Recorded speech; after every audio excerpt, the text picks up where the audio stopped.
This article is a thoughtful, a good, well-written article. All of these are about Korean-Japanese relations. And although the point of view was the World Cup, and this was written, I think, in 2001, the year before the World Cup took place, still, the author is exactly right, in my opinion, and I think most people agree. First, both Korea and Japan lobbied so hard in order to host the games, that the directors of FIFA, among whom Mr. Jung, the Hyundai guy, anyway. So the idea of co-hosting was a very good idea. Initially, both countries were disappointed, but they got over it. They worked together, and on the whole, the success of the 2002 World Cup was so huge, especially for Korea, that really FIFA deserves a lot of credit.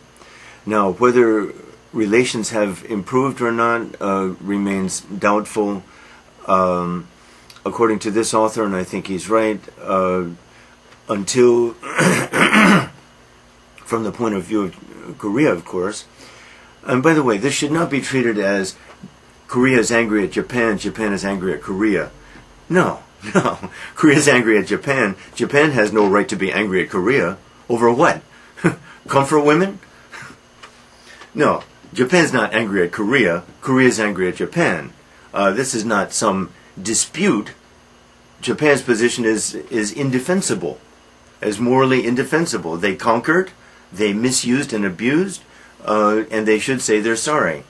But because of the Japanese character, or at least the conservative element of Japanese character, and the conservative element in the Japanese society, they are unwilling or unable to, not they, all of them, just that conservative element, in my opinion. I think many Japanese, even most Japanese, would be willing to apologize.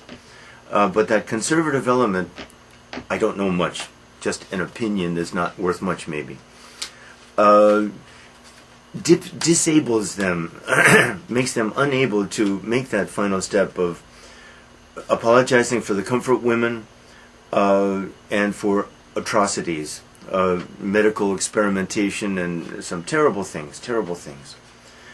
And the author's conclusion is, until the Japanese can do that and acknowledge some of these things in the textbooks, the infamous history textbooks, Japan and Korea will never be close.